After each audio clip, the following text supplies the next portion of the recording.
Amém, em nome de Jesus. Maju está de férias na voz, mas não de férias no teclado, né, Maju? Hebreus capítulo 11, a partir do versículo 35, a parte B. Hebreus 11, 35, vamos começar na parte B.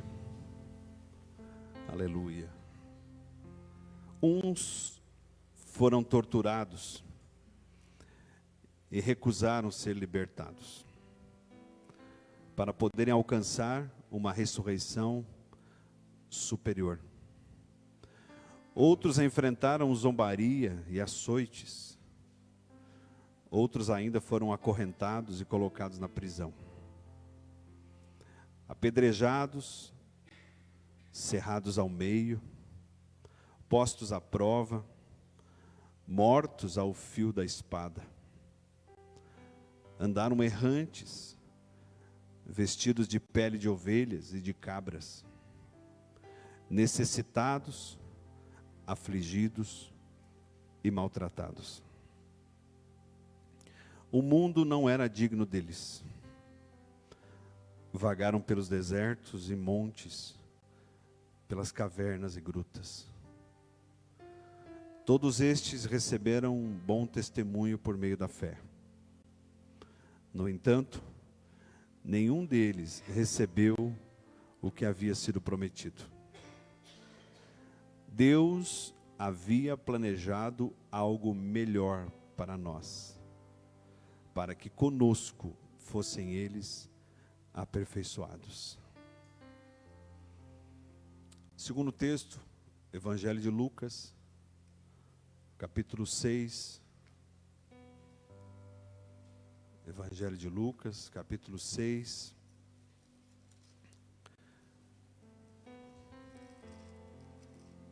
Versículo 47.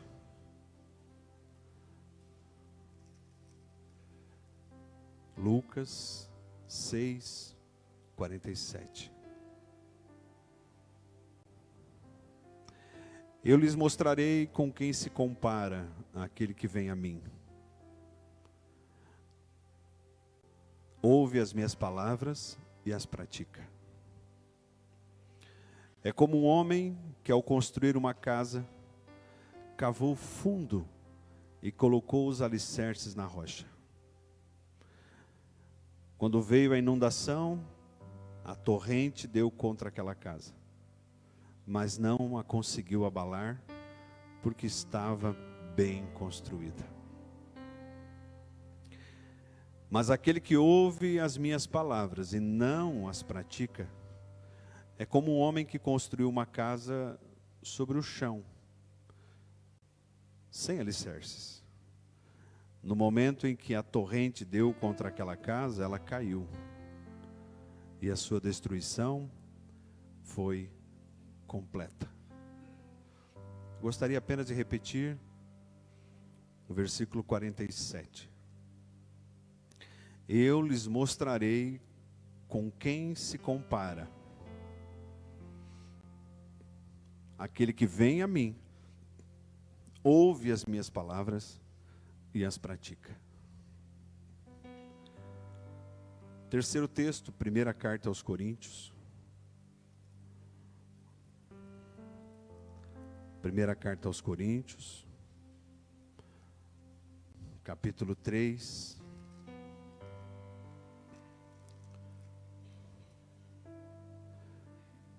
Versículos 5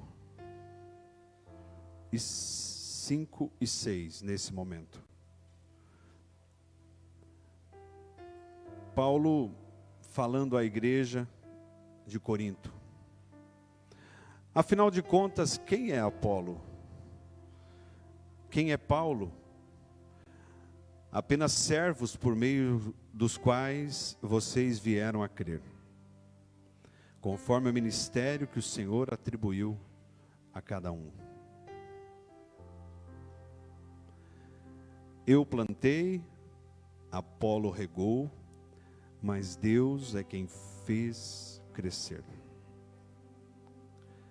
Terceiro texto, ainda neste capítulo, 1 Coríntios, capítulo 3, versículo 10 em diante.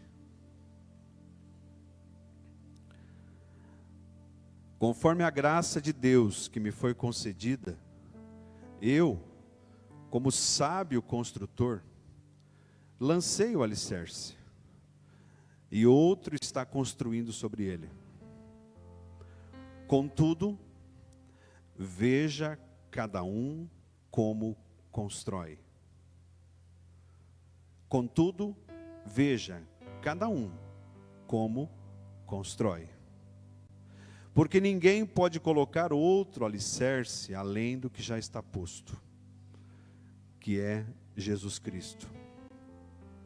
Se alguém constrói sobre esse alicerce, usando ouro, prata, pedras preciosas, madeira, feno ou palha, a sua obra será mostrada, porque o dia a trará à luz.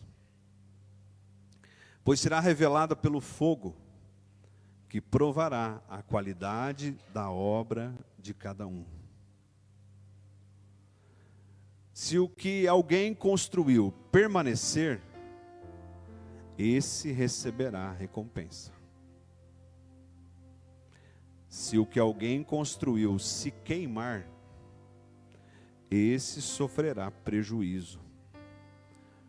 Contudo, será salvo como alguém que escapa através do fogo. Vou repetir apenas o versículo 10. Conforme a graça de Deus que me foi concedida, eu, como sábio construtor, lancei o alicerce, e outro está construindo sobre ele. Contudo, veja cada um como constrói. Você pode fechar os olhos um pouquinho? Não tem nada de místico em fechar os olhos. Você não vai receber uma força maior, uma revelação maior, se fechar os olhos. Você vai apenas evitar que você seja tentado a se distrair. Em nome de Jesus nós oramos, Pai. Mesmo sendo cheio de defeitos, oramos e pedimos que apenas o Teu Espírito Santo esteja agora falando ao coração de cada um aqui. Eu repreendo aqui toda voz contrária, todo espírito contrário, toda distração, tudo aquilo que pode tirar a palavra do nosso coração. E eu declaro que a palavra que será lançada aqui hoje, ela não vai cair à beira do caminho. Ela não vai cair entre espinhos. As aves, elas não vão comer a semente. Ela não vai encontrar um solo duro, mas ela vai encontrar terra boa. Ela vai encontrar terra boa para se multiplicar e fazer a diferença na minha vida e na vida de todos aqueles que estão aqui. Eu oro agora por aqueles que nos assistem, por aqueles que estão no trabalho, em casa, em viagem, ou aqueles que ainda vão ouvir e assistir essa palavra. Eu profetizo que o Espírito Santo estará do mesmo modo falando contigo, e que ninguém será a mesma pessoa quando voltar para sua casa hoje, em nome de Jesus. Amém. Amém. Tem até um filme muito famoso no meio gospel, que chama-se A Prova de Fogo. Talvez muitos aqui já viram, já assistiram. E a Bíblia é muito rica em nos mostrar que o fogo, ele tem muitos simbolismos. Mas quando a gente vai para a essência do fogo, para a essência daquilo que o fogo é, para a essência daquilo que nós sentimos quando colocamos algo no fogo, basicamente a função do fogo é queimar. Amém? Então quando você entende que o fogo ele queima, você também entende que ele só não queima aquilo que é resistente a ele. Eu vou fazer uma comida na minha casa, eu posso queimar um arroz. Porque a panela está no fogo, mas a panela não vai queimar. Porque ela é resistente ao fogo. A nossa vida, ela é permeada de circunstâncias que nos levam a ser provados. Amém? Ou você nunca foi provado? Se você nunca foi, se prepare para ser. E se você já foi, bem-vindo à vida real. João Batista disse: aquele que vem após mim, ele é muito mais poderoso do que eu. Eu vos batizo com água, mas aquele que vem após mim vos batizará com o Espírito Santo e com fogo. Então o batismo com fogo, e aqui não quero abordar esse assunto apenas para entendermos que faz parte do batismo com fogo aquilo que o fogo faz na minha vida, que é queimar. Então muitos de nós buscam incessantemente essa presença, buscam incessantemente a direção de Deus, buscam incessantemente às vezes até os dons, e a Bíblia nos impulsiona a fazer isso. Mas nós temos que entender que quanto mais nós buscamos, quanto mais nós desejamos, quanto mais nós queremos, quanto mais nós almejamos, mais fogo vai vir. Sim ou não? Diga comigo, mais fogo vai vir.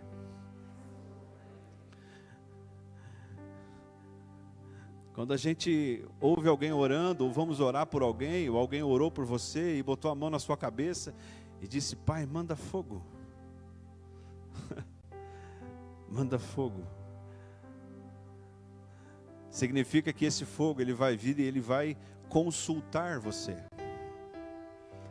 Ele vai olhar para dentro de você e ele vai sim estar em você, ele vai se aproximar de você, ele vai pousar sobre você e ele vai naturalmente queimar em você.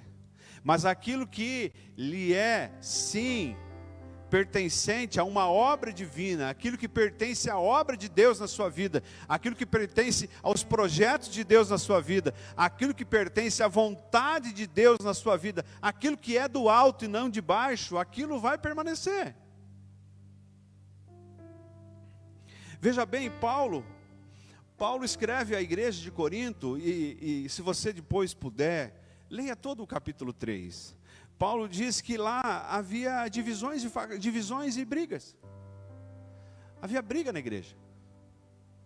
Veja, mais de 2000 anos depois, e as coisas continuam assim, infelizmente. Havia briga na igreja. Haviam divisões na igreja. E tu sabe qual era o motivo?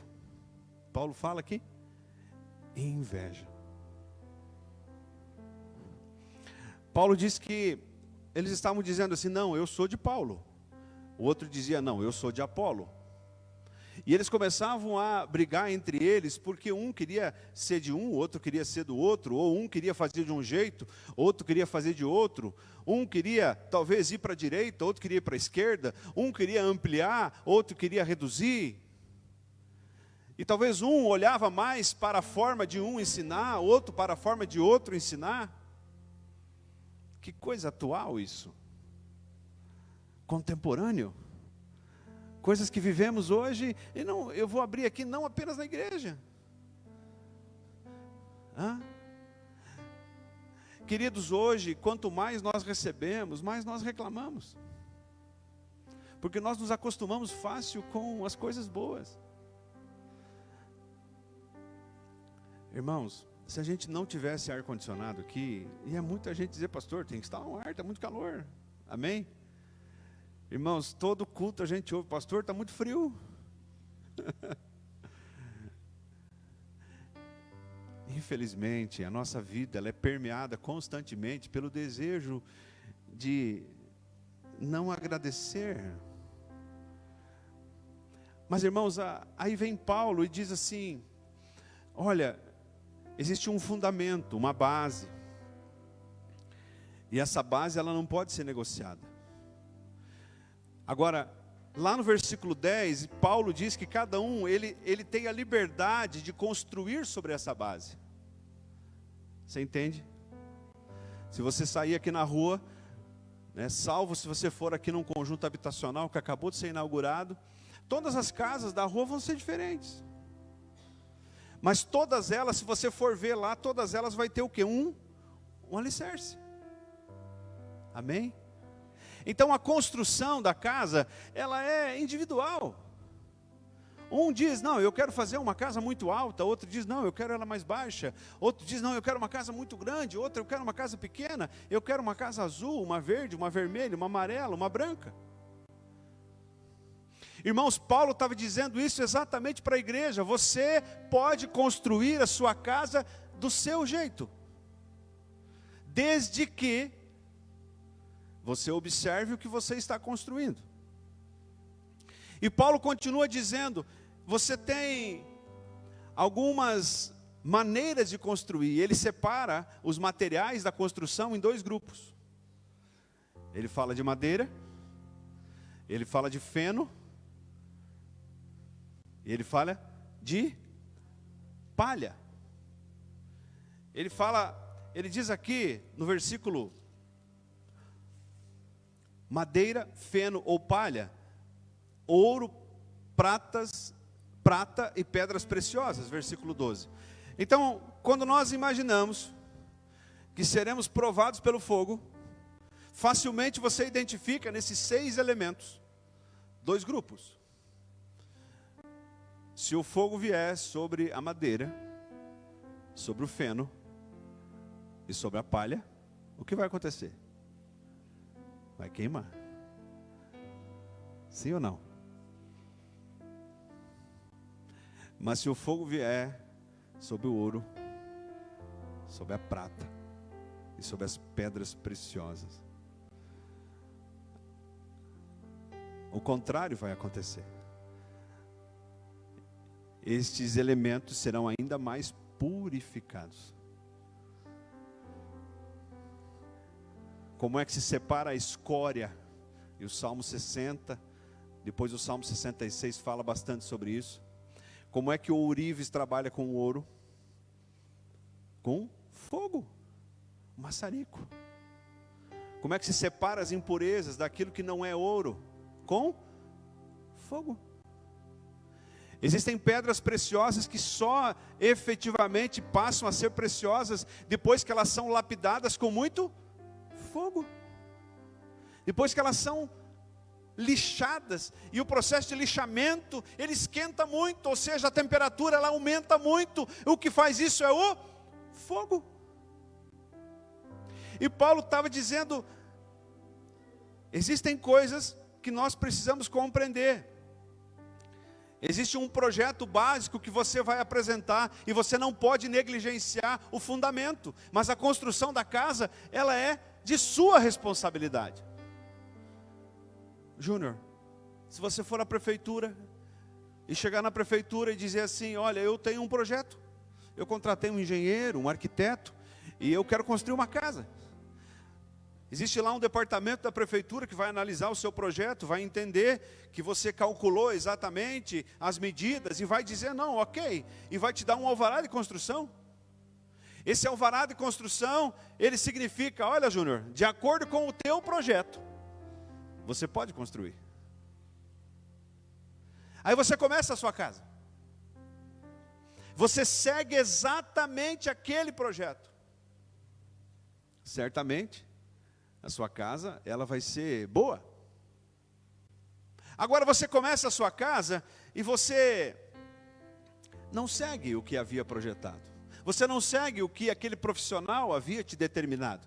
Você não usa o ferro que deveria, você não usa o concreto que deveria, você não usa a espessura que deveria, e você constrói aquela casa. Com o tempo, você vai começar a perceber que ela vai não ser tão durável como deveria ser se você tivesse observado o projeto.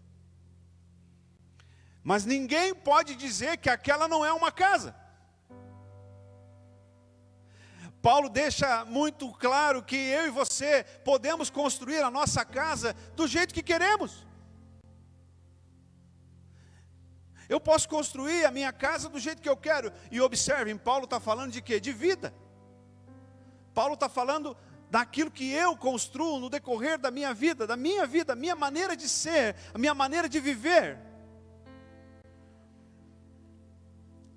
Irmãos, eu separei aqui 3 pontos, se é que a gente consegue terminar esse texto com 3 pontos. E o pastor gosta muito de fazer isso, né? Separar os pontos, né? Mas não entenda que você precisa aprender apenas com esses 3 pontos que eu estou escrevendo. Primeiro, existem coisas além da salvação que devem nos preocupar. Fala comigo, existem coisas além da salvação que devem nos preocupar. Irmãos, Paulo nesse texto não está falando sobre salvação. Ele está falando sobre como chegaremos ao dia do juízo. Alguns dias atrás, ou 1 mês ou 2 meses atrás, a Bárbara que está aí me fez uma pergunta: pastor, nós seremos julgados? Tu lembra disso, Bárbara? E uma das coisas que eu aprendi lá no início da minha vida cristã é que cristão salvo não é mais julgado. Nós já fomos julgados e já fomos absolvidos. Então o julgamento para a salvação, ele não carece mais a mim, cristão, porque aquele que morreu na cruz e derramou o sangue na cruz já pagou o preço. Então se eu levantei a minha mão e entreguei a minha vida para Ele, e eu fui a Ele, eu já tenho a salvação. Ela é minha. E não vamos entrar aqui no mérito se eu posso ou não perdê-la. O fato é que Paulo não está dizendo para a igreja sobre salvação. Paulo está dizendo para a igreja sobre como chegaremos ao dia em que seremos julgados para recebermos os galardões. Muitas vezes, queridos, nós somos levados a fazer bolo de chocolate a vida inteira para Jesus. Falei isso outro dia, não sei para quem. Nós somos levados a fazer bolo de chocolate para Jesus a vida inteira. E aí eu faço um bolo de chocolate, eu faço mais um, e eu levo para Jesus, e eu faço mais um bolo de chocolate. E aí lá no dia em que esse juízo dos galardões vai acontecer, Jesus vai olhar para mim e falar: escuta, quem disse para você que eu gosto de bolo de chocolate?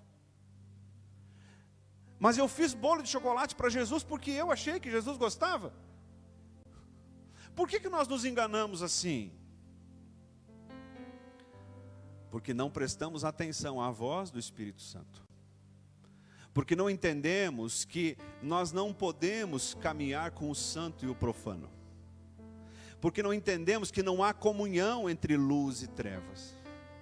Porque não entendemos que as coisas de Deus, elas não vieram para confundir, elas vieram para esclarecer. Então existem coisas além da salvação que devem nos preocupar. Tem aqui uma verdade absoluta nesse texto.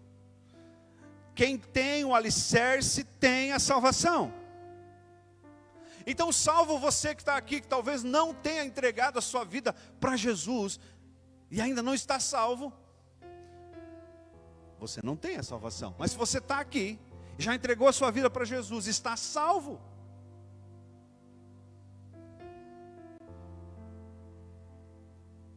Paulo mesmo escreve aos Efésios, depois: porque pela graça sois salvos, por meio da fé. E isso não vem de vós, é dom de Deus, e não vem de obras para que ninguém se glorie. Então, ao mesmo tempo que Paulo fala para a igreja de Corinto, veja cada um como constrói. Paulo vai dizer à igreja de Éfeso: isso que você construir não vai mudar em nada na tua salvação. Porque pela graça sois salvos, e isso não vem de vós, é dom. Então, por mais que você se dedique a vida inteira para construir a melhor casa, a mais reta, com os melhores acabamentos, com ouro, com prata, com pedras preciosas, isso não vai agregar em nada na tua salvação. Por quê? Porque senão nós poderíamos dizer assim, diante do meu esforço, eu fui salvo. Nós não somos salvos por causa do nosso esforço. Nós somos salvos porque Ele nos amou primeiro. Porque Deus amou a mim e a você de tal maneira que deu o seu único Filho para todo aquele que nele crer não pereça, mas tenha a vida eterna. E vem Paulo e diz assim, isso não vem de vós, é dom de Deus. Você pode dar um sorriso aí para quem está perto de você? Profetiza, diga, você está salvo.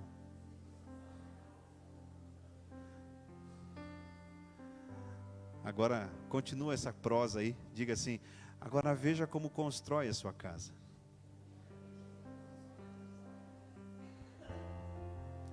Aleluia. Irmãos, como eu me comporto? Como alguém que quer entrar na vida eterna com aquilo que eu construí durante toda a vida? Ou chamuscado?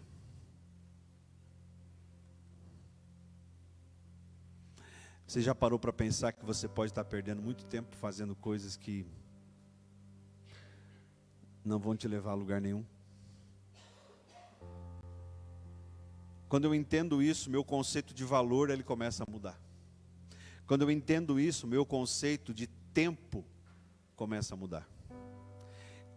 Quando eu entendo isso, meu conceito de qualidade começa a mudar.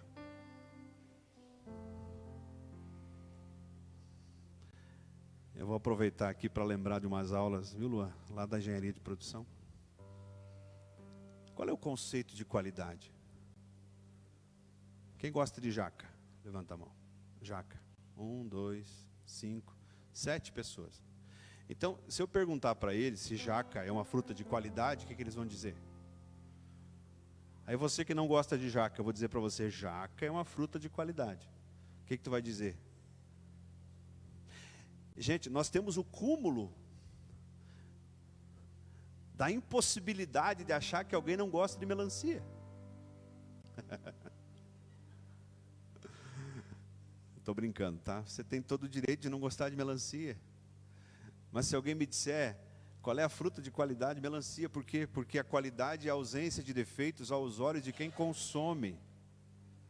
É por isso que tem gente que fala, eu gosto muito de comida apimentada, outros fogem de comida apimentada. É por isso que tu de vez em quando vai ver na rua uma mulher bonita e um homem feio. Ou vice-versa. O homem feio e a mulher bonita, tu vai dizer, como pode? Das esfarictas. Qualidade é a ausência de defeitos aos olhos de quem consome. Você entende o que eu estou dizendo? Sabe o que isso tem a ver? Paulo diz assim, veja cada um como constrói. Então não tente construir a tua casa sempre igual à casa do vizinho. Ô Grace, a tua casa vai ser diferente da casa da tua mãe. Existem elementos básicos que a tua mãe te ensinou que tu nunca vai poder negligenciar. Mas isso é base. Mas existem coisas que você vai fazer na tua vida que não vão ser coisas que a tua mãe fez ou faria. É por isso que Jesus vem lá em Mateus 25 e diz assim, deu para alguns 1, para outros 2 e para outros 5, cada um conforme a sua capacidade. Então a forma que eu vou trabalhar com aquilo que Deus me deu, ela é individual. Veja cada um como constrói. O que Paulo está usando aqui são elementos de uma figura de linguagem para dizer, eu preciso construir a minha casa em um fundamento sólido, com aquilo que pode ser provado pelo fogo. Porque sim, aquilo que eu construir ao longo da minha vida, vai ser provado pelo fogo. E muitas coisas que eu estou construindo, já estão sendo provadas. E o nome disso é misericórdia. O nome disso é misericórdia. O nome disso é misericórdia. Então, quando eu entendo isso, queridos, eu começo a perceber que o que vale para o mundo, talvez não seja o que vale para o céu. Quando eu entendo isso, talvez eu entenda que o tempo a ser melhor utilizado para o mundo, não é a mesma forma como o tempo deve ser melhor utilizado em relação a um conceito do céu.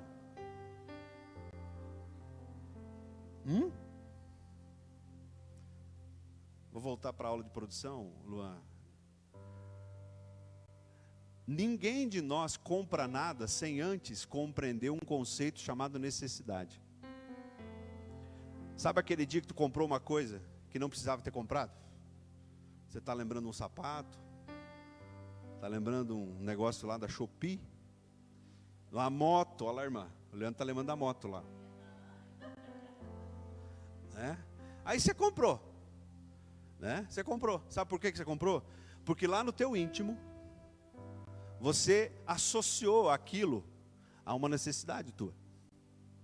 Você buscou uma justificativa dentro de você para que aquilo fosse comprado, porque não é só pelo desejo que eu tomo a decisão de compra, mas a decisão de compra, ela é tomada quando eu transformo esse desejo em uma necessidade.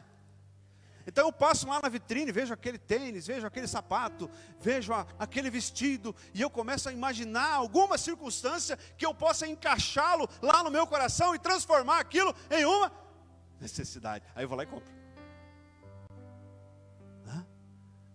O nome disso é conceito de valor.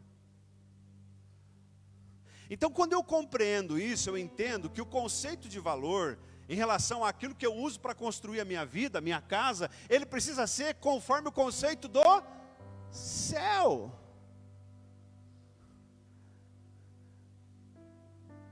A Bíblia diz que nós devemos pensar nas coisas do alto. Nela pensais. Quando nós nos envolvemos com as coisas do mundo, nós, de certo modo, danificamos esse conceito de valor do céu.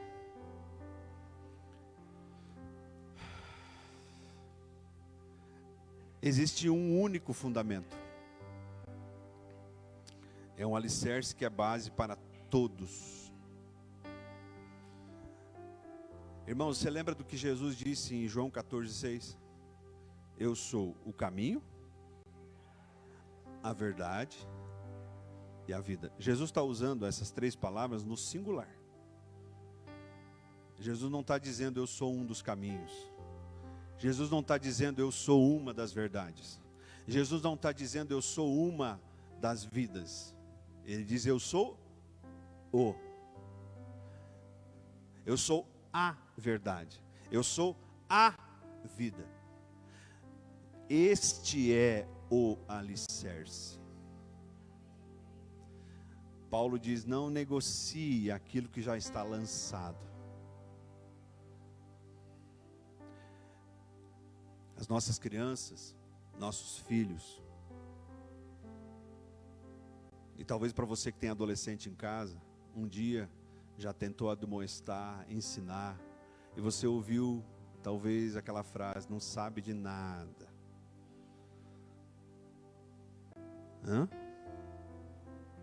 Não vou nem olhar para a Maju. Não sabe de nada.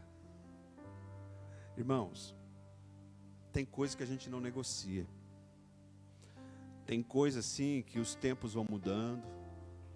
De vez em quando eu vejo umas fotos de roupa que eu usava quando eu era mais jovem ainda. Outro dia vi umas fotos do irmão Cléo. Né, irmã Ângela? Eu vou compartilhar com a igreja depois aquelas fotos do irmão Cléo. Ô Cléo, tu usaria aquelas roupas de novo? Não, irmão. Quando eu conheci, não vou falar do que as roupas que ela usava, minha esposa. Porque linda ela sempre foi. Mas ela usava as roupas, você usaria aquelas roupas de novo, hoje? Não usaria. Daí ela brinca comigo, que eu usava, irmão.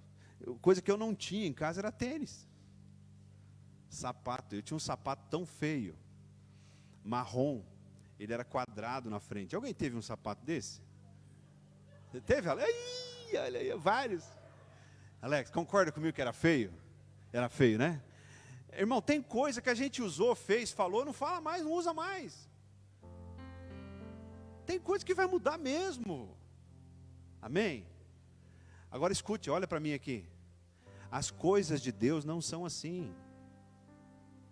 Aquilo que era errado continua sendo errado. Aquilo que é certo continua sendo certo. A mentira continua sendo a ausência de verdade. O que é verdade continua sendo verdade. O que é fundamento continua sendo fundamento. Enganam-se aqueles que acham que a Bíblia precisa ser reescrita. Não, irmãos. Somos nós que precisamos entender que as roupas mudam, os sapatos a gente não usa mais, mas a palavra de Deus permanece para sempre. Amém? Por último, a qualidade da construção será provada no fogo. O que é mais abundante?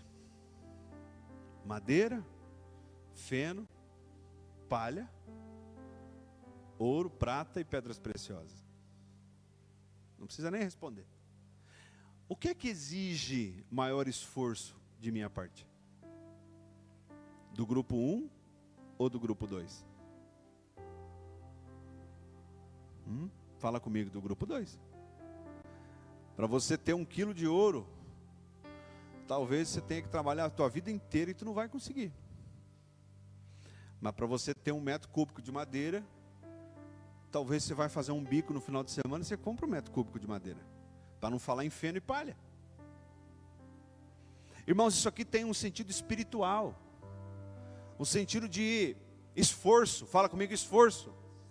Esforço. Existem coisas no mundo, existem coisas no reino, existem coisas que nós só vamos conseguir com esforço. Você pode ficar em pé um pouquinho? Vamos orar pelo seu Urbano? Só um pouquinho, dona Nelson. Estenda sua mão para ele. Pai, em nome de Jesus, eu abençoo a vida do seu Urbano. Nós já tivemos a oportunidade, Pai, de abençoá-lo, de batizá-lo nas águas. Ele é teu, Pai. O nome dele já está escrito no livro da vida. Senhor, eu te peço agora em nome de Jesus, acalma toda dor, tira toda ansiedade, todo medo, Pai, em nome de Jesus. Ele é teu, Senhor. Nós abençoamos a vida dele, abençoamos a vida da dona Nelce e declaramos, Pai, a mais pura saúde espiritual na vida dele, em nome de Jesus. Amém. Deus abençoe. Ele está no controle. Vá em paz, dona Nelson.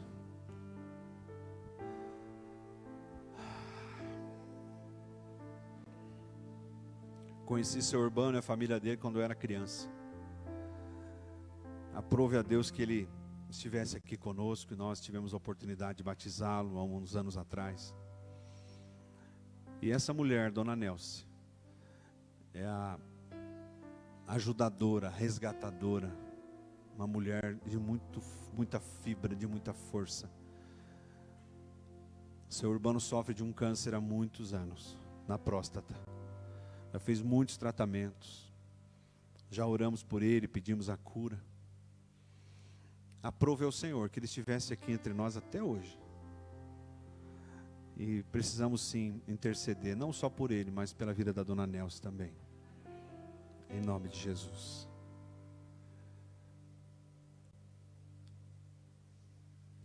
Jesus, queridos, ele não está nos ensinando outra coisa, senão sobre o preço de uma vida reta.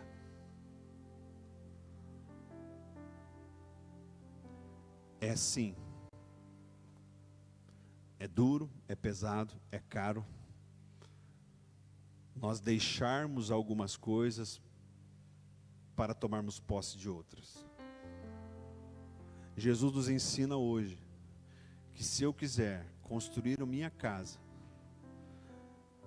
com elementos que não serão destruídos pelo fogo, o preço vai ser alto. Eu preciso estar atento quando as coisas são fáceis. A Bíblia diz que existe uma porta larga e uma porta estreita. A porta larga leva a um caminho largo, fácil. Mas a porta estreita leva a um caminho estreito. E poucos são aqueles que entram por ela. É difícil de entrar pela porta estreita e caminhar pelo caminho estreito, porque a gente tem que tomar decisões caras.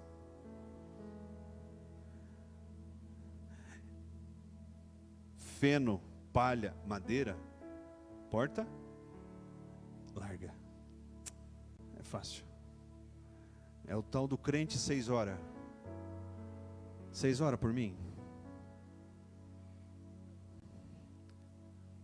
É podre essa, né? Crente 6 horas, né? 6 horas por mim? É claro que nós oramos, irmão. Mas quem constrói a tua casa é você.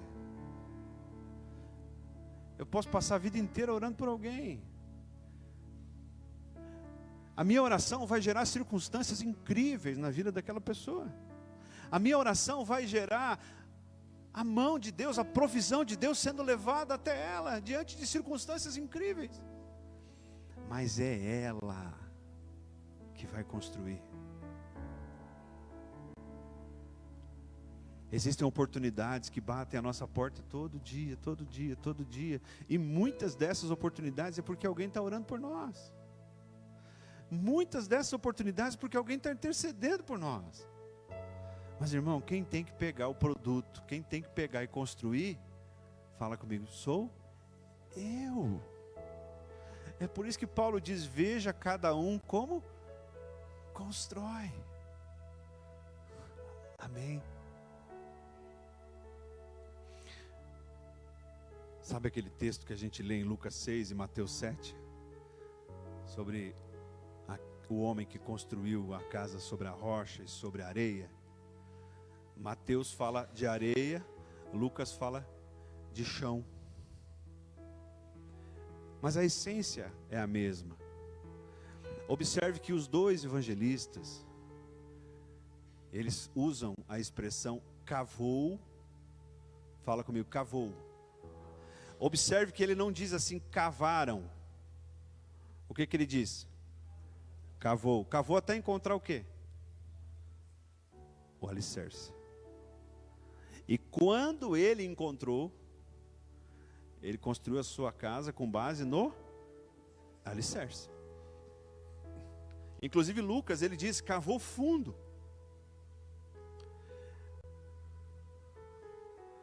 Sabe aquele dia que você ganhou uma árvore frutífera? Ou você tinha que plantar? Se alguém aqui já teve essa experiência, você tinha que plantar várias árvores.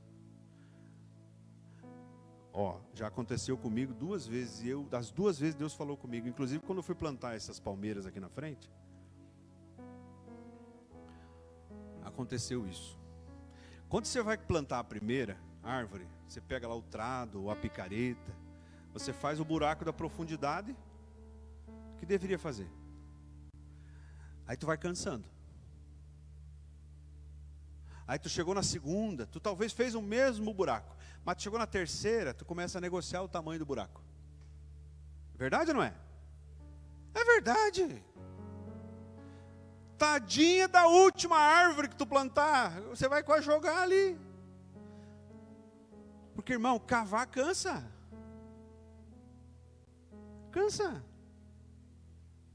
Só que aí quando eu vejo o crescimento delas, quando eu vejo a forma como elas estão se alimentando, estão firmes, ou quando eu observo o que acontece com elas depois de um vendaval, eu entendo que eu deveria ter cavado mais. Irmão, a minha vida, ela é precedida de um esforço para cavar e encontrar a rocha. A rocha. posso construir de qualquer jeito. Porque talvez eu possa até usar o melhor material. Eu posso não ser um mentiroso. Eu posso não ser um caluniador. Eu posso não ser um adúltero. Eu posso não ser um desonesto. Mas aí eu vou construir a minha vida com base numa filosofia de vida. Eu vou construir a minha vida com base em alguém que teve uma inspiração. Escreveu um livro, virou um guru, e aí você cresce na honestidade, você cresce na verdade. Amém, irmãos? Isso tudo é muito bom e é necessário. Mas se não tiver o alicerce, de nada vale.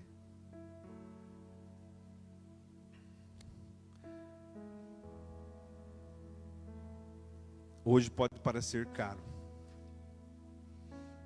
mas na eternidade seremos recompensados. Quanto maior a batalha, maior o preço.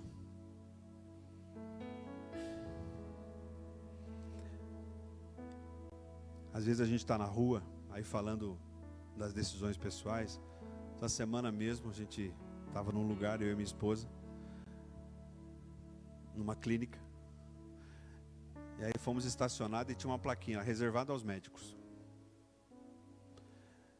E estacionado lá, no lugar reservado aos médicos, tinha uma variante, irmãos. Uma linda.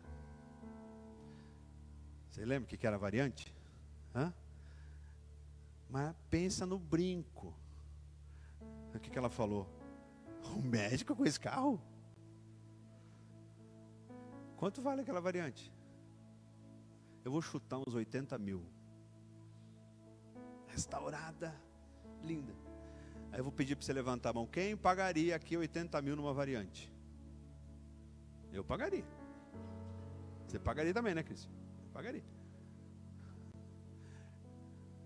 Aí vem o outro e fala assim, eu nunca vou pagar 80 mil numa variante. Vou comprar um carro novo. Vou comprar um carro seminovo, né? Vou andar com um carro mais alto, uma SUV, uma Santa Fé. Vou pagar 80 mil numa variante. Aí você vai pedir para o dono da variante. Você vai ouvir a história dele. Ele vai dizer, talvez essa variante foi do meu bisavô. Essa variante, ela tem peça que eu fui buscar na Alemanha, na fábrica mãe da Volkswagen. Essa variante tem apenas 40 mil quilômetros.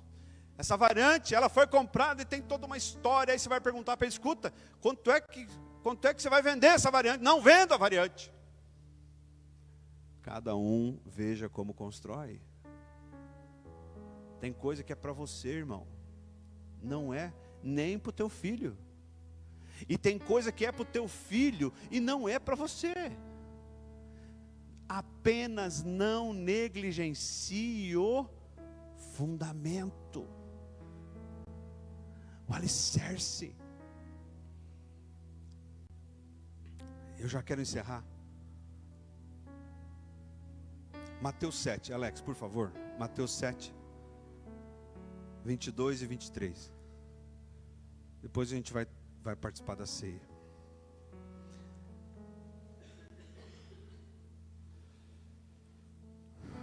Mateus 7, 22 e 23. Muitos me dirão naquele dia, Senhor, Senhor, não profetizamos nós em teu nome? Em teu nome não expulsamos demônios? Em teu nome não fizemos muitas maravilhas? E eu lhes direi claramente, nunca os conheci. Afastam-se de mim, vocês que praticam o mal. Sabe o que a gente vê aqui? Uma bela casa, sem alicerce. Não negocie o alicerce. O que você vai usar para construir a tua casa, individual, lembre-se que tudo será provado pelo fogo. Mas talvez você se preocupe muito mais com a casa do que em garantir o alicerce. Não inverta as prioridades. Tenha convicção da tua salvação. Tenha convicção de que Jesus é o Senhor da tua vida.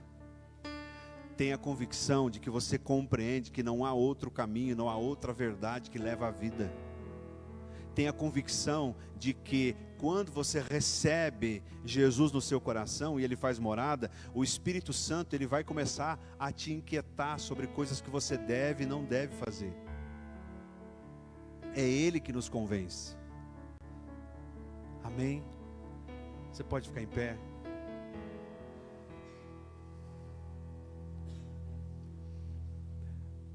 Desde os dias de João Batista até agora, o reino dos céus é tomado por esforço. E os que se esforçam se apoderam dele. Eu quero que você leve esse versículo para essa semana que está começando. Desde os dias de João Batista, o reino dos céus é tomado por esforço. E os que se esforçam se apoderam dele. Pai, em nome de Jesus, somos gratos pela palavra que o Senhor nos deu nesta noite. Nós sabemos que seremos provados pelo fogo. Nós sabemos que nossas decisões serão provadas pelo fogo. E te pedimos em nome de Jesus, nos dê clareza daquilo que devemos ou não fazer. Nos dê clareza, Pai, e perdoe por tantas vezes que erramos ao pensar, erramos ao falar. Por tantas vezes, Pai, que talvez até com boas intenções, nós construímos coisas com feno, com madeira ou com palha. Nos perdoe quando negligenciamos o ouro, a prata e as pedras preciosas. Nos perdoe, Pai, quando não entendemos o conceito do tempo, do valor e da qualidade para o Senhor. Eu sei, Senhor, que o Senhor está marcando a vida de muita gente nesta noite. Eu sei que o Senhor está marcando o entendimento de muitas pessoas nessa noite. Nós queremos entender, nós queremos pensar, nós queremos ter a mente de Cristo. É isso que desejamos. E eu quero orar por você agora. Se você pode, coloque a mão sobre o seu coração. Se tem algo que está afligindo você, se tem algo que está tirando a tua paz, aproveite agora para colocar diante de Deus. Se tem algo que tu ouviu, que tu falou, se tem algo que tu fez, se tem algo que falaram para você, que falaram de você, se tem decisões que você tomou no passado, se tem lembranças que você traz, talvez desde criança, se tem coisas que vêm te ferindo há tanto tempo, o Senhor hoje diz: venham a mim todos os que estão cansados e sobrecarregados.